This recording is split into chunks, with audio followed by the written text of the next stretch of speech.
And welcome to the special audience edition of Hannity. And tonight, for the entire hour, I'll be joined by somebody who had the internet buzzing following his remarks at last week's National Prayer Breakfast in Washington, D.C. Dr. Benjamin Carson is one of the most accomplished physicians in the entire world. But despite his many accolades, which include being awarded the Presidential Medal of Freedom in 2008, he was an unknown quantity to many Americans. That is, until he stepped up to the podium last Thursday morning, and with the President of the United States sitting just steps away, Dr. Carson eloquently and politely described his vision for saving America. Among the topics that he covered, the perils of political correctness, education, the healthcare system, and much more. Let's take a look at a quick preview. One last thing about political correctness, which I think is a horrible thing, by the way. I'm very, very compassionate, and I'm not ever out to offend anyone. But PC is dangerous. Because you see, this country, one of the founding principles was freedom of thought and freedom of expression. And it muffles people. It puts a muzzle on them. Why is it so important that we educate our people? Because we don't want to go down the same pathway as many other pinnacle nations who have preceded us. I think particularly about ancient Rome. Very powerful. Nobody could even challenge them militarily. But what happened to them? They destroyed themselves from within. Moral decay, fiscal irresponsibility, they destroyed themselves. And if you don't think that can happen to America, you get out your books and you start reading. Now, we're going to have much more of the doctor's speech as we continue tonight, but not surprisingly, whenever somebody has the courage to speak truth to power, particularly when it involves the president, well, he or she quickly becomes a bit of a political lightning rod. Now, that familiar phenomenon happened in the aftermath of Dr. Carson's comments, with some pundits describing his actions as, quote, disrespectful. Now, tonight he will have the opportunity to respond to those critics. We'll also hear from the doctor on how we can turn around the economy, restore credibility to our healthcare system. Also, Frank Luntz tonight will stop by with a focus group of voters who actually dialed Dr. Carson's speech. Now, do they think he may have a shot sometime in the future at the White House? Well, that surprising answer lies ahead. But before we get into all of that, it's time to meet the man himself. We welcome author of America the Beautiful and the director of pediatric neurosurgery at Johns Hopkins University, Dr. Benjamin Carson. It's an honor to have you. Welcome aboard. Thank you. Welcome, everybody. Doctor, you've gone viral. Maybe not something you predicted in your life? Yeah, usually in medicine when we think of viruses, it's not a good thing. But this one, this one turned out to be very good because I've been just overwhelmed by the responses. So many people are just overjoyed to hear some common sense. And I don't think that I've put forth anything that's that intellectually challenging. It's just that it's so much better than most of what we're hearing from Washington that it seems like you know, a great revelation. And you know, the important thing I think is to begin the dialogue. You know, some people say, you know, you can't say something like that in front of the president. Well, when did this become a monarchy? You know, we are the people. The president works for us. And, you know, we need to remember that, you know. This is a country that is for, of, and by the people, not for, of, and by the government. And that is the big battle that we are in right now. And we need to make a decision with our eyes open. Which country do we want to be? It's interesting because you made the comparison of ancient Rome, and you said this could happen to America. Is that something you fear? I definitely fear it because we're in very much the same position that they were in. So powerful, pinnacle nation in the world, no competition, going to be there forever, so they thought. And then all the military expansionism started. And capturing this group and this group, of course, that requires a lot of resources when you capture people to keep them under control. And they quickly began to run out of money. And then they're looking for any kind of scheme to get money from the people. And the rich people, they have a lot of money, so let's come up with some schemes to get their money. And of course, that erodes another aspect of confidence and creativity within your society. And they just continued right down the path of destruction. And that could happen here. It's in the process of happening. The real question is, are we smart enough to stop it? Can we actually learn from those who've gone before us? Or must we inexorably go down the same path as all those people who've preceded us and done the same thing. Let's hope not. You actually used the phrase on my buddy Neil Cavuto's show. You said somebody's got to stand up to these bullies. Define the bullies that you were talking about. Well, the bullies I'm talking about are the PC police.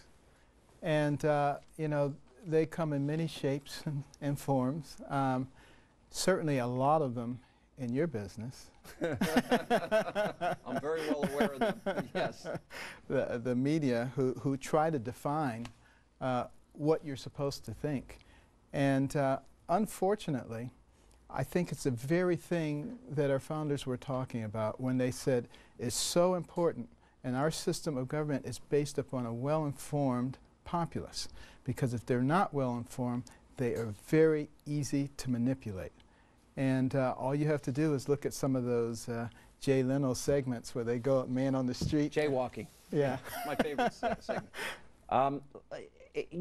By your background, this is amazing to me, your background. Your mom was married at 13, one of 24 children? Yes. And you were not a very good, you were a troublemaker. I was perhaps the worst student you've ever seen. You know, I thought I was stupid. All my classmates thought I was stupid, so there was general agreement. But that was in 5th grade. That was in 5th grade. Yeah. And, you know, fortunately for me, my mother believed in me when no one else did. And she just said, Benjamin, you're much too smart to be bringing home grades like this. I brought them home anyway, but she was always saying that. And you know, one day she just came home after being at work and being inspired by looking at all the books that her employers were reading. And she said, you guys are going to read books and you're going to stop watching so much television. And she made a prediction which is really quite uncanny. She said, if you start reading books, one day people will be looking at you on television. Hi, everybody. Very well said. But it was even deeper than that. She had a 3rd grade education herself. Yes. And you made a comment in that speech that she would look over your reports. You had to write a book report. Right. She said we had to read 2 books apiece and submit to her written book reports, which she couldn't read, but we didn't know that. She would put little check marks and highlights, and we would think that she was reading them, but she wasn't. But I hated it so much because everybody else was outside playing and having a good time. My brother and I were stuck in the house reading these books. But after a while, I actually began to enjoy reading the books, because even though we were desperately poor, between the covers of those books, I could go anywhere, I could be anybody, I could do anything. I began to read about amazing people. I read about Booker T. Washington, his autobiography called Up From Slavery. He was a slave, and it was illegal for slaves to read. And that right there is a topic in and of itself that a lot of young people should be thinking about. Why was it illegal for slaves to read? Because the slave owners knew that if they could read, they could liberate themselves. And the same thing goes today. Those young people who are not availing themselves of the educational opportunities are intentionally enslaving themselves. The Latin phrase for education, educare, to bring forth from within, it presupposes all of these kids were born with that talent. That's their gift. Absolutely. You had a particular talent, too, in school where you could push people's buttons. I read a commencement address you gave in 2007.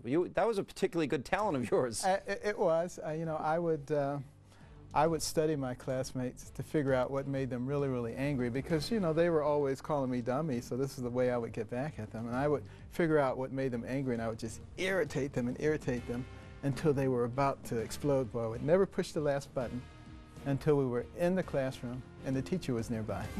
And, all right, stay right there. Dr. Carson, we have a lot more to get to tonight. Still ahead, an open forum between Dr. Carson and our studio audience of journalists, political strategists, medical experts, and much more. Plus, there is already talk about recruiting the doctor for potentially a 2016 run. We're going to check in with Frank Luntz and his focus group, who actually dialed the speech that had everybody talking. And let's just say, he may have found some campaign volunteers for Team Carson. Saving America continues straight ahead. What about our taxation system? So complex. There is no one who can possibly comply with every jot and tittle of our tax and say. What we need to do is come up with something that's simple. And when I pick up my Bible, you know what I see? I see the fairest individual in the universe, God, and he's given us a system. It's called tithe. Now, we don't necessarily have to do it 10%, but it's principle. He didn't say, if your crops fail, don't give me any tithes. He didn't say, if you have a bumper crop, give me triple tithes. So there must be something inherently fair about proportionality. All right, finally, after months, if not years, of hearing President Obama lecture the so-called rich about paying their fair shares, well, somebody finally had the courage to stand up and issue a rebuttal to the president and his divisive class warfare rhetoric. Now, it came when Dr. Benjamin Carson issued a forceful challenge to the president's liberal approach to last week's National Prayer Breakfast. But unlike so many politicians in Washington, the doctor's comments were much more than meaningless bluster. He actually backed him up with facts and policy proposals, including a flat tax. Joining me now to talk about his approach to saving America's failing economy, my guest for the hour, please, everybody, welcome back, Dr. Benjamin Carson. But I'm just curious, I don't know if anyone's even asked you this question yet. What was the president's reaction personally to your speech? Did you talk to him? I talked to him afterwards, and he came over. He was very gracious, said, you know, thank you for your speech. He didn't say he enjoyed it, but he did say, and he said he admired me. I suspect you might have known that going in. Let me play, you said something in talking about the economy that really hit home with me. Okay. And that's about the deficit. $16.5 trillion we have. That is a number that is so mind-boggling, and that's why I said if you counted one number per second, it would take you 507,000 years, more than 500,000 years. It's a number that's just staggering, and it's continuing to grow. And you know, we sit around and we talk about, well, maybe we can keep it from growing further. We need to reduce it, and the way to reduce it, obviously, is to get the economy growing again. You know, it doesn't really do any good to keep taking from this tree or that tree and squeezing it down. You know, I like parables, so in the book America the Beautiful, I give a parable of two brothers, identical brothers, and they're put on deserted islands with their families. And one had the philosophy, they only ate trees and products of trees. One had the philosophy, I'm going to eat what I need, and I'm going to let the others grow. Pretty soon, he had an entire forest. He had enough food forever. The other one, as soon as a sapling came up, he was on it and eating it. And he and his family eventually starved to death. It's basically the same kind of thing if you keep taking and taking, rather than creating a situation where you can grow. And you look at the fact that we have the highest corporate taxes in the world, and then we wonder why companies are going offshore. Well, we need to go back to basic business school and understand that companies are there to earn money, not to be social welfare organisms. Mm-hmm. And let me play for you a history. This is President Obama has said many, many times that he's going to fix the debt and the deficit, and he spoke earlier this week at the State of the Union. Let's go down memory lane here. Now, what I've done throughout this campaign is to propose a net spending cut. And I want to go through the federal budget line by line, page by page. Programs that don't work, we should cut. Today, I'm pledging to cut the deficit we inherited by half by the end of my first term in office. I will use the money we're no longer spending on war to pay down our debt. My plan would cut our deficit by $4 trillion. But what my opponent didn't tell you was that federal spending, since I took office, has risen at the slowest pace of any president in almost 60 years. $6 trillion in new debt since he became president. I'm not asking you a political question. Right. To me, this is more of a moral issue. It is. You can't steal from your kids and grandkids. And the people years before World War II, it's really when it started deteriorating, always felt that we needed to pay our debts down. And again, you'll see lots of quotes in the book about what our founding fathers and some of our predecessors thought about sending debt to the next generation, that in fact it was immoral. We've just completely forgotten about that now. Yeah, I think that is a defining issue of our time. It is. And, you know, the other thing is we need to create a situation that has everybody involved. Everybody has to have skin in the game in order to make this work. We talk about an egalitarian society. Well, if everybody is paying according to their ability, which is what the tithing system was, it's proportional. If you make $1 gazillion, you pay a lot of tax. If you make very little, you pay very little tax. But your skin is in the game. Now, the reason that our government, as it stands now, doesn't like that is because if everybody has skin in the game, it makes it a whole lot harder for you to raise taxes.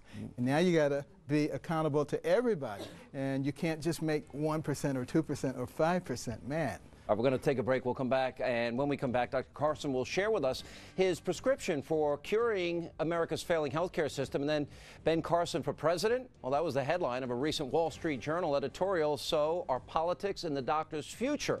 We'll ask him. And Frank Luntz and his focus group dial the doctor's prayer breakfast speech as Saving America continues. We're glad you're with us. Here's my solution.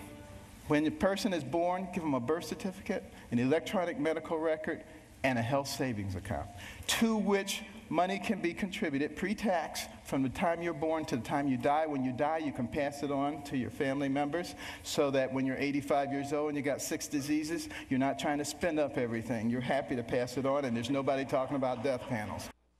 And welcome back to the special studio audience edition of Hannity. We're calling it Saving America. Joining me tonight for the hour is Dr. Benjamin Carson.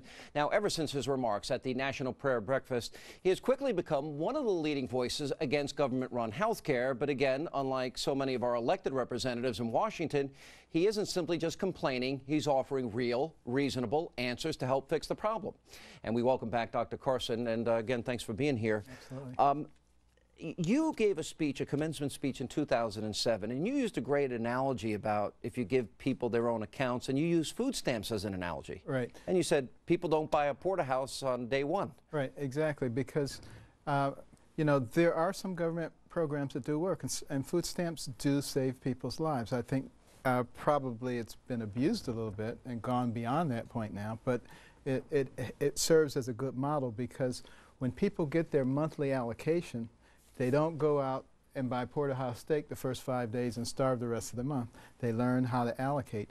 And if you make people responsible financially for their own health with their own health savings account, believe me, they're not going to run off to the emergency room where things cost 5 times as much. They're going to go to a clinic. They get the same treatment in the clinic, but the difference is in the clinic, if they have some chronic disease, hypertension, diabetes, what have you, now you're going to get that under control too, so you're not back there in 3 weeks with another problem.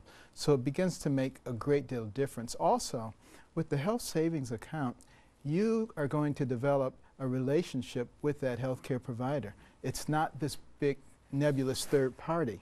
It's you and the provider.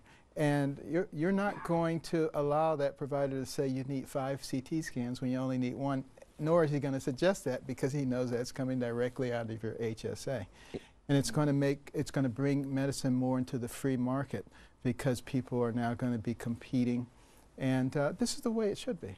You know, it's interesting. I have never been able to figure out, government never put our Social Security money in a lockbox like they said they would. Medicare's headed for bankruptcy. We talked about the debt, $16 trillion. Why do you think so many people put their faith, hope, trust in government to be the answer? And what do you think of Obamacare? Well, I think that we've been programmed, unfortunately, to become victims and to think that somebody should be taking care of us. We've gone to a can-do nation to a what can you do for me nation. And we start inculcating that into people at an early age. You go to schools now, and they don't want to give the outstanding academic award because everybody's outstanding. And don't want anybody to feel bad. You know, come on, give me a break. But you know, you start all of that stuff. You can't play dodgeball either, doctor. You know, you can't keep score. Yeah.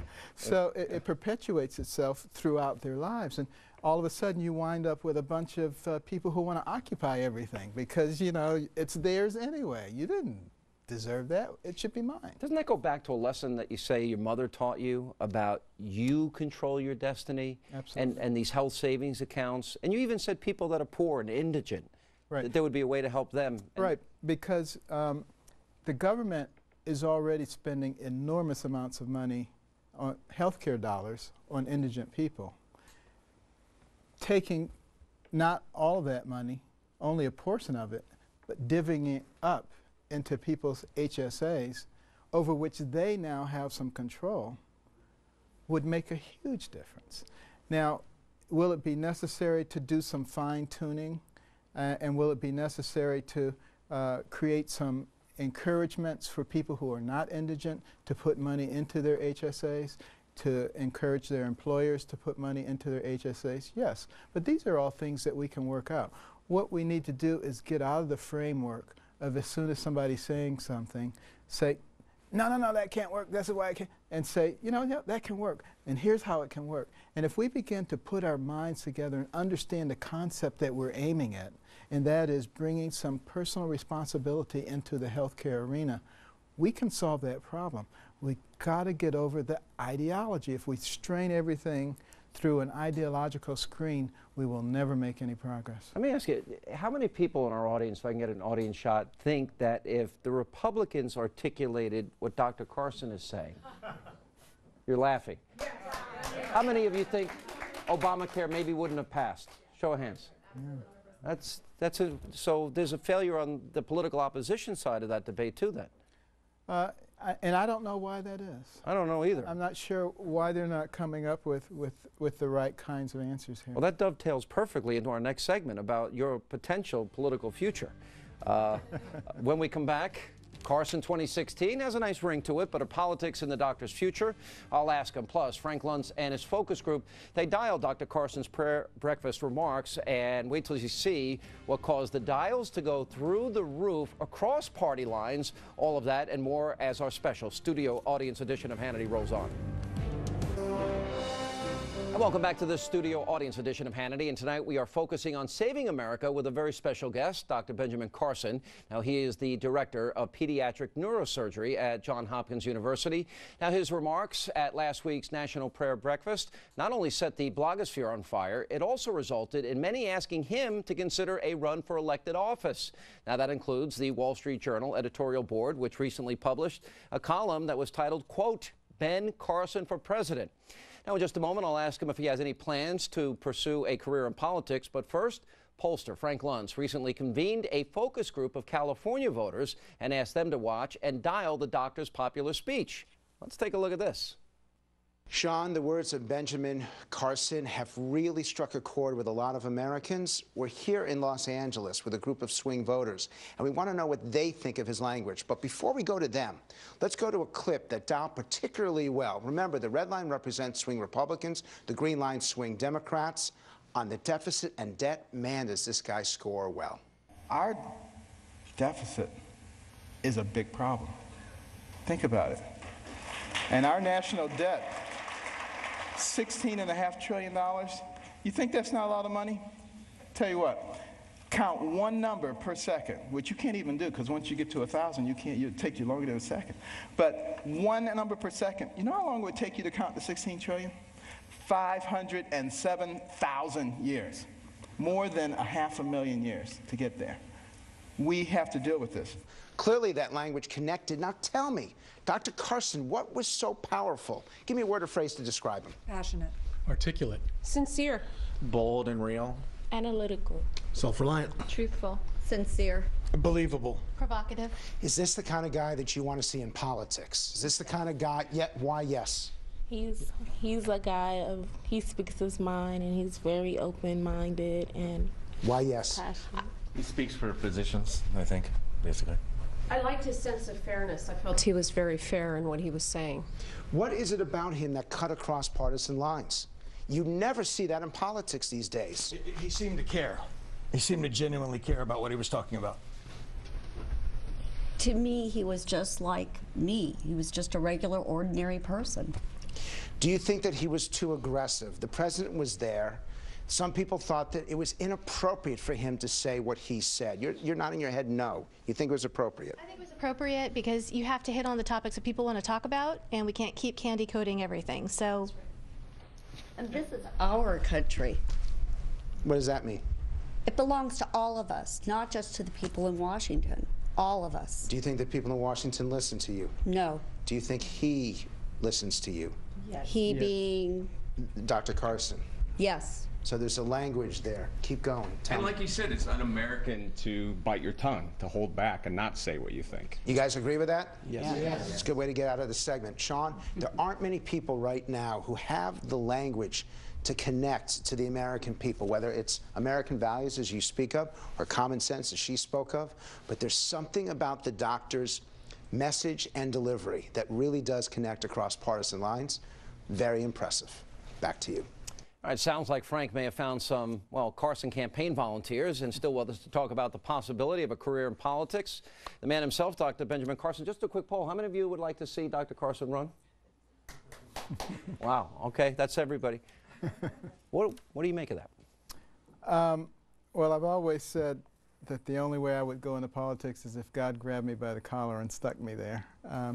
It's not something that has been an ambition of mine, but I do have a great desire to get our populace educated.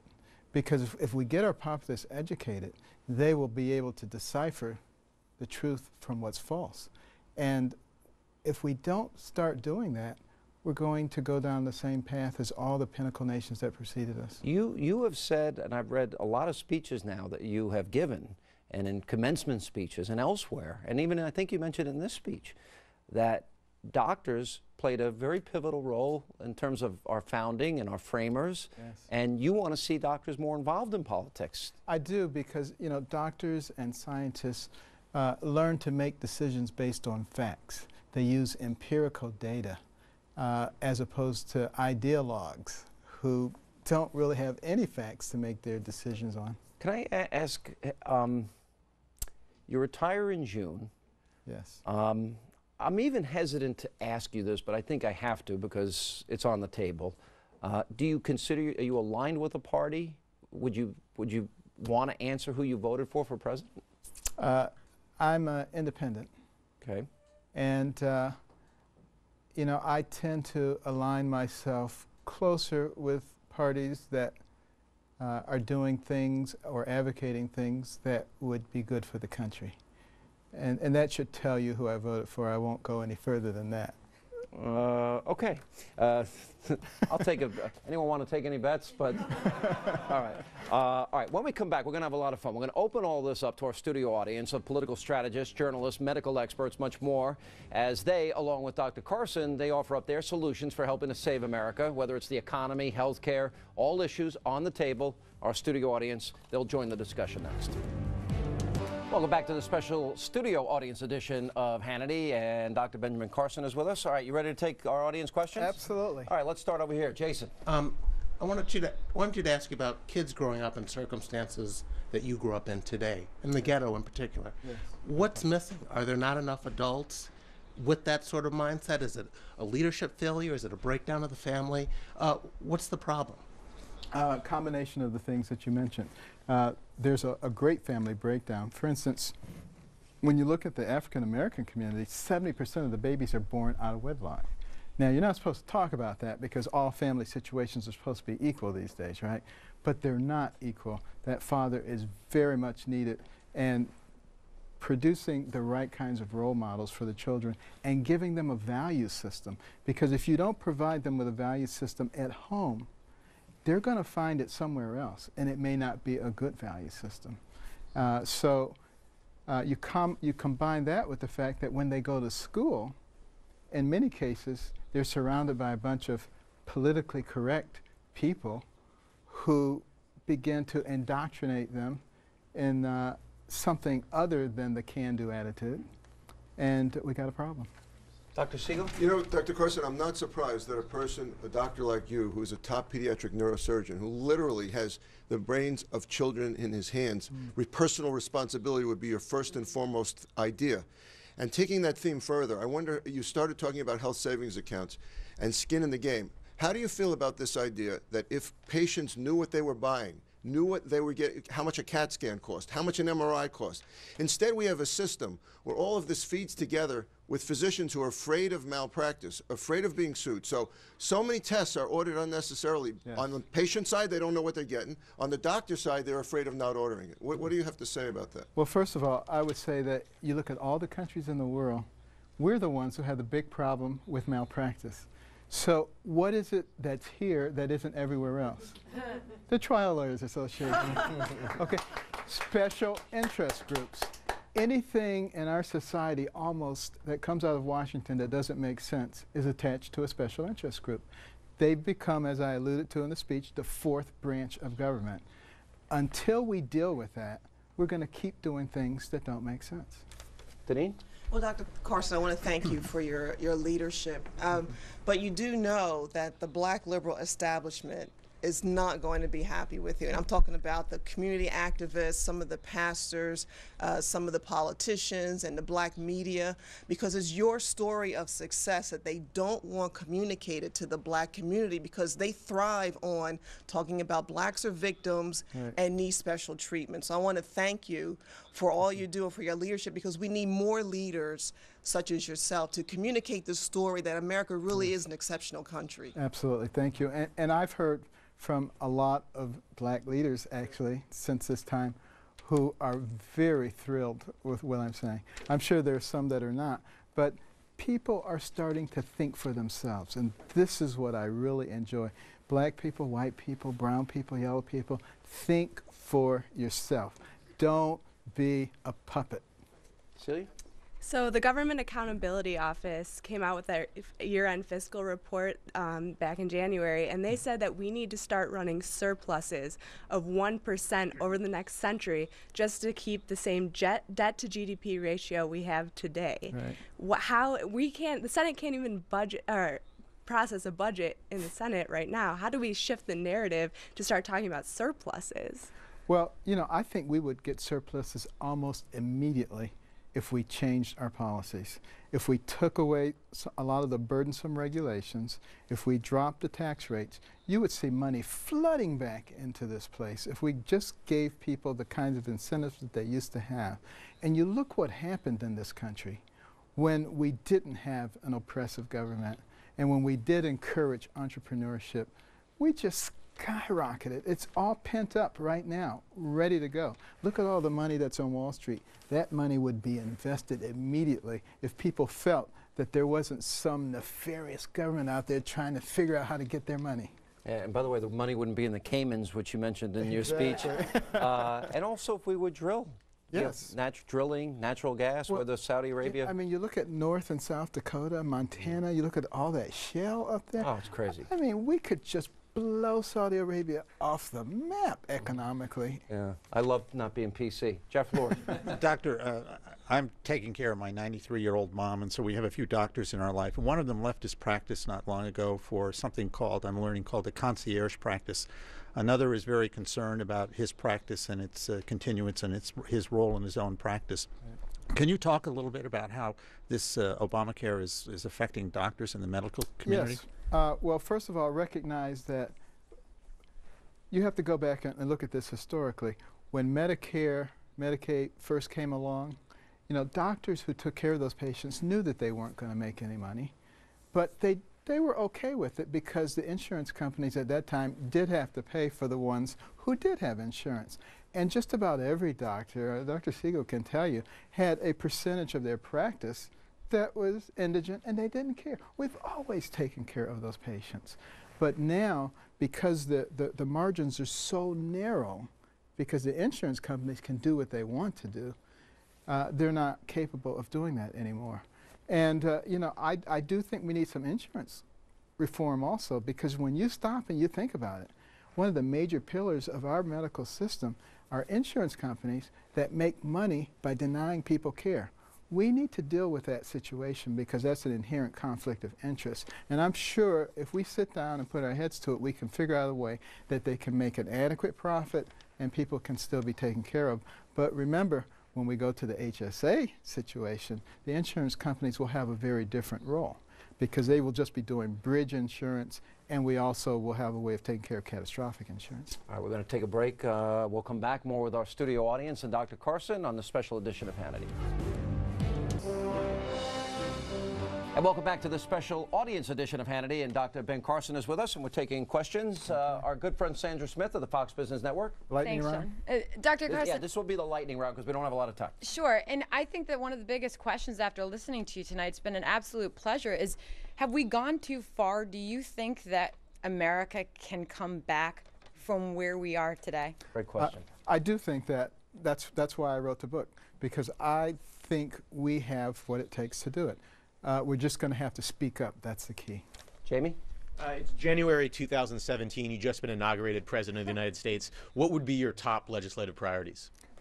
Well, assuming that things are continuing the way they are now, we got to get the economy working again, because that will take care of the jobs. Productivity rather than just mindless jobs. All right, Leslie. Doctor, when you say things people don't want to hear, usually there's an immediate effort to delegitimize the speaker. Were you concerned about that before you made that speech in that forum with that audience? I wasn't concerned, because there's nothing that they can do to delegitimize me. There's no skeleton that they can find. They're going to try. Good luck. Yeah. You actually said in one of your speeches, live a clean life. You don't have to worry, and don't lie, because you don't have to worry about what you said 3 months ago. I read that. He's good. Kerry. Doctor, in the 1960s, you had Ronald Reagan speaking out against socialized medicine for the AMA. The AMA made a complete 180 and was speaking out for Obamacare. What happened? Well, first of all, only 23% of doctors belong to the AMA. And they go and they grab those ones and they say, this represents the AMA. Enough said. Betsy? I'd like to know how you would solve this problem as a doctor and also as President of the United States. Section 1311 of this law empowers the federal government. Law. The Obama Health Law empowers the federal government for the first time in history to dictate how doctors treat privately insured patients, even if you bought a plan like an Aetna plan or a Cigna plan and paid for it yourself. How will you protect that doctor-patient relationship? Probably by rewriting that law. Good answer. Doctor, thank you so much for speaking your mind. I certainly hope you keep it up in the future. But who in the current debate reflects your values and views the most effectively of anybody in politics or public life? Well, I certainly enjoyed what Senator Rubio had to say last night. And I'm sure there are many up-and-coming young people, Bobby Jindal, and we'll just have to keep looking and hoping that people are courageous and forward-thinking. Heather? Does a message of personal responsibility sell politically anymore? We've seen President Obama suggesting universal pre-kindergarten care, basically telling parents that it's not their responsibility to prepare their children for school, but rather the government's. I don't think your mother would have bought that message. She understood that it was for you to do that, but we seem to be expanding things that the government can do instead of individuals. Yes. Can a politician stand up and say, sorry, we're not going to give you any more programs? It's for you to take care of your lives? I think it can sell, but we have to start talking about it. You see, the politically correct police have silenced the debate. We have to create the debate again, and a lot of the people who are in the middle will have an aha moment. Stefano. The speech with the part about your mother touched me so deeply as a mother of young boys, and I'm wondering how can we best limit the government in a way that creates a million Mrs. Carsons raising up her sons and herself out of poverty into prosperity. How do we do that? We become smart voters. And you know, a lot of people, they go into the voting booth, they say, oh, there's a name I recognize. Yeah, I'm voting for that one. That's about all they know. If you don't know more than that, you probably should just not vote, or you need to go and teach yourself, because you could be voting against your self-interest. Dr. Siegel, Carson, do you think the president heard you? I was hoping that with everything that had happened, that he'd come up to you afterwards and say, I heard you. Do you think he heard you? I'm praying that he did. If he did, you should see some changes in his actions. You would, you're based in Baltimore, and you touched on Medicaid earlier, and as you know, the health outcomes of patients on Medicaid are a lot poorer than they are for private insurance because it underpays doctors and underpays hospitals. But this is the big debate in states around the country, is whether they should expand their Medicaid programs as Obamacare requires them to do. If you were advising the governor of Maryland, what would you tell him to do with the Medicaid expansion? Well, I would say we need to start talking about something that makes sense. You know, it doesn't make a lot of sense to invest a lot of our eggs in something that doesn't work. Jedediah, real quick. Yeah, I'm a former teacher and dean, and I just want to know, how do we get young people to care about the debt and deficit? I think we have to give them examples, like the one that I gave, 507,000 years, so they begin to understand what they're facing. I'm sorry, we missed 3 people. Go ahead, Mary, quick. I was just going to say, it's easier to be ignorant and reliant than it is to be responsible and informed. How do you change that? Well, one of the things we're going to have to do, and I don't have a lot of time to get into it, but we have to use technology. There are some wonderful ways that we can use that.